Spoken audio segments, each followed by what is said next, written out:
Beginilah aksi pelaku, salah satu petani di Kabupaten Pindrang, Sulawesi Selatan, saat mengambil sepeda motor yang terparkir di pinggir jalan. Pelaku hanya butuh waktu sekian detik untuk membawa kabur sepeda motor korban dengan bermodal kunci letter T.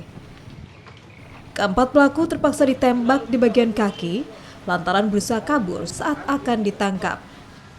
Kini pelaku yang merupakan komplotan pencurian kendaraan bermotor menjalani pemeriksaan di Polres Pindrang bersama barang bukti 13 unit sepeda motor hasil curian.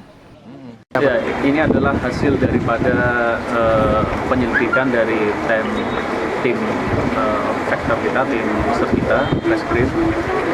Ini kita ungkap 13 TKP dan 13 sepeda motor barang bukti. Nah, untuk tersangka ini modus operandinya adalah dengan menggunakan kunci letter T.